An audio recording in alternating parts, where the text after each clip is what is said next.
Olá para todo mundo. Bom, hoje são já 2 semanas de quarentena absoluta, mas na verdade aqui na Itália nós já estamos em confinamento há praticamente um mês.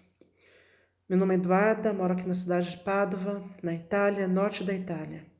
Só lembrando que esta máscara aqui precisa ser trocada todos os dias. Não é uma máscara que você pode usar várias vezes durante o dia ou vários dias. Então, fica aí a dica. Bom, são já 2 semanas de quarentena e eu posso dizer para vocês que emocionalmente é como estar dentro de uma solitária, né? É uma solitária emocional, é uma solitária psicológica para quem está sozinha e para as famílias que estão reunidas, né? Ao mesmo tempo que é um momento ali de se redescobrir, né? Porque a sensação que se tem e aquilo que as pessoas relatam é que está todo mundo reunido na mesma casa por vários dias em isolamento é como estar com estranhos.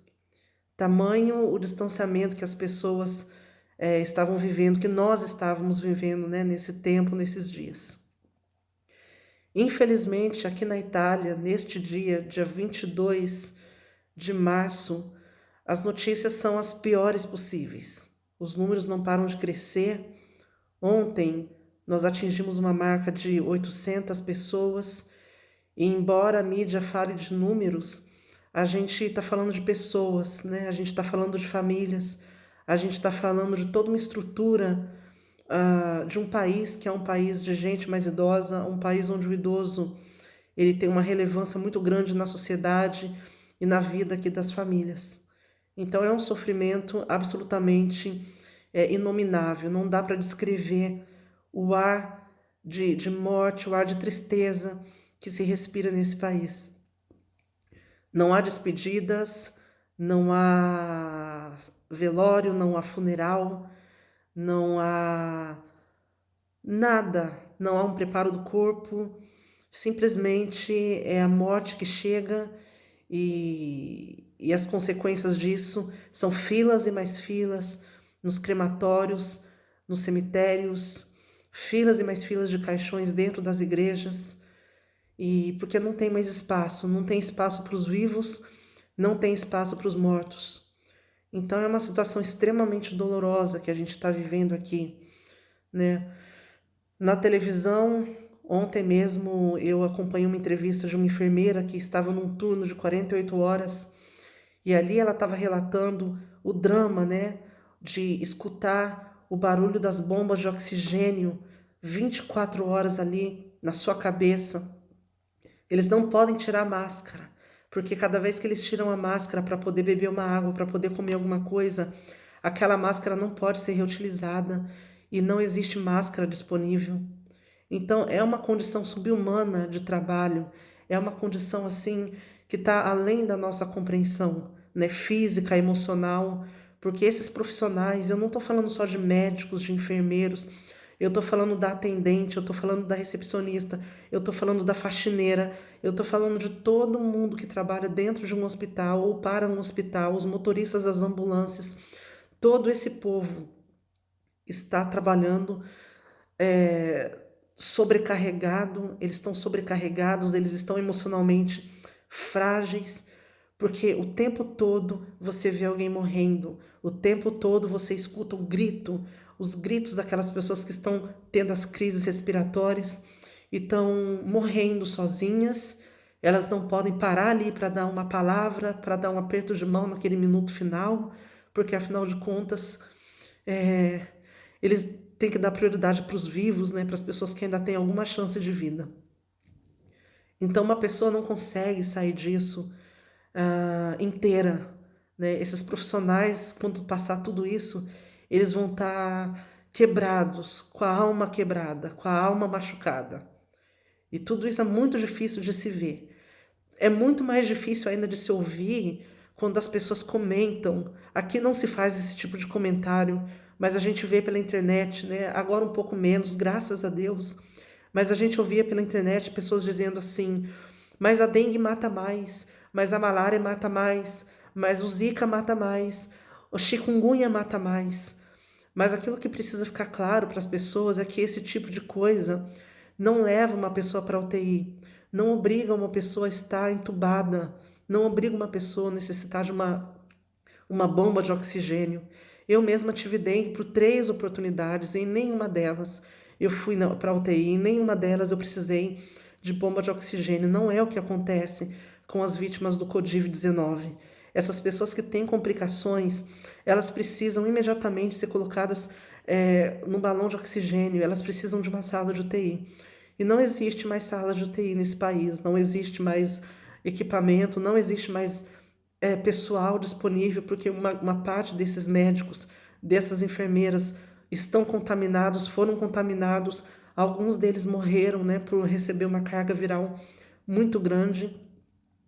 E é um caos instalado, é uma tragédia anunciada, e a gente todos os dias aqui assiste os números que só crescem e crescem e crescem, sem que a gente possa fazer nada. Por outro lado, a gente vê a natureza, né, se renovando. Em Milão, as lebres, os coelhos, os esquilos que tomaram conta dos parques. Em Veneza, os golfinhos, os cardumes de peixes tomando conta ali, percorrendo, passeando pelos canais. A gente escuta o barulho do passarinho, da cigarra, do grilo, né? Abafado pelos carros, abafado pelo barulho dos caminhões, dos ônibus.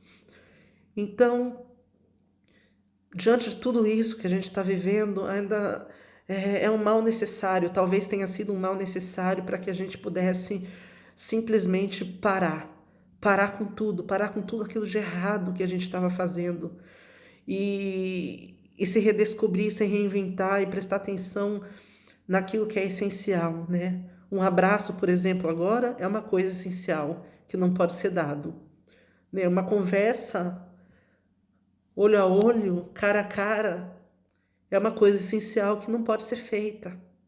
Por mais que a gente se fale pela internet, por videoconferências, a gente sabe que 100 gigas ou que uma tela não tem calor, não, não transmite vida, é só uma tela, é só uma imagem. E ela conforta, mas nunca, nunca vai ser o bastante. Nunca vai ser igual a um abraço, nunca vai ser igual a um beijo, nunca vai ser igual a sentir o cheiro, a sentir o calor humano ali daquela pessoa. Então, é isso. A gente não sabe exatamente até quando isso vai durar. O governo aqui estuda prorrogar a quarentena, que iria até o dia 3 de abril. Então a gente ainda não tem essa informação oficial, mas eles já deram um sinal que isso provavelmente vai acontecer. E assim a gente segue em isolamento absoluto, com muitas restrições, com muita dificuldade em se comprar comida. Aqui não falta alimentos, de fato, nos supermercados. Muitas prateleiras estão vazias, mas é porque as pessoas foram comprando os produtos mais baratos. Então, quando você vai ao mercado, você encontra comida, mas você encontra só os produtos mais caros. E isso realmente dificulta muito a vida daquelas pessoas que não têm dinheiro, né? Que estão passando dificuldade financeira, porque aqui também as pessoas estão num momento financeiramente delicado, né? Muitas pessoas sem poder trabalhar, muitas pessoas preocupadas com aquilo que vai acontecer depois, né? Sem um trabalho, sem um dinheiro. Então, é uma dificuldade que o mundo inteiro está passando, né? Eu, quando penso em mim, aqui eu ainda tenho que dar graças a Deus, porque, de certo modo, eu tenho o maior dos presentes, que é a saúde. Então, eu ainda tento me manter estável, embora o meu senso de empatia não me deixa tranquila. Eu durmo muito tarde ultimamente, porque a gente fica muito ansiosa pelas notícias, por aquilo que está acontecendo. Todo dia acontece uma coisa nova e, infelizmente, a gente precisa estar informado. Então, a televisão, apesar de fazer já quase 3 dias que eu não ligo, eu estou sempre aqui na internet olhando uma informação ou outra. Então, o meu conselho para vocês, o conselho de uma pessoa que está vendo e vivendo essa situação aqui na Itália, é a seguinte: se protejam, se preocupem, porque embora possa não acontecer com você, mas pode acontecer com seu pai, com a sua mãe, com a sua avó, com a sua tia. Não queira se sentir culpado depois. Não queira ser um veículo transmissor desse vírus, porque isso pode acontecer inclusive com você, né? É uma loteria. Não queira apostar. Aqui na Itália, apostaram mal, e as consequências é essa tragédia que a gente está vivendo hoje. Então, que vocês possam ter sabedoria, bom senso, inteligência e fazer aquilo que é certo, fazer aquilo que é necessário, né? E para que todo mundo possa sair desse momento de alguma maneira mais forte, né? Como diz aquele sábio, aquilo que não me destruir me deixará mais forte. Então, nós sabemos que quando tudo isso passar, nós vamos ter que olhar para o outro com outros olhos. A gente vai ter que olhar para nós mesmos com outros olhos. A gente vai ter que rever as nossas prioridades, rever aquilo que é essencial, ter claro aquilo que é preço e valor e saber que as coisas foram feitas para serem usadas e as pessoas foram feitas para serem amadas e não o contrário. Então, eu acredito que o planeta, que a Terra, que a natureza, que Deus está colocando as coisas no lugar. E que a gente possa aprender diante do momento mais difícil, né, dessa era contemporânea, que também a gente possa tirar a maior das nossas lições. E é isso. Infelizmente não dá para falar tantos detalhes, porque senão o vídeo vai ficar extremamente longo, mas eu espero que quando tudo isso passe, eu ainda possa escrever um livro, ainda possa, em uma palestra ou em qualquer outro lugar, contar tudo o que aconteceu desde o começo, as minhas percepções, a minha vivência, os meus sentimentos, as minhas dificuldades, os momentos de choro, os momentos de alegria, e tudo mais. Então, boa sorte para vocês, que Deus abençoe, fiquem fortes, fiquem unidos, porque nesse momento ou se luta junto, ou se padece junto. Então, é isso.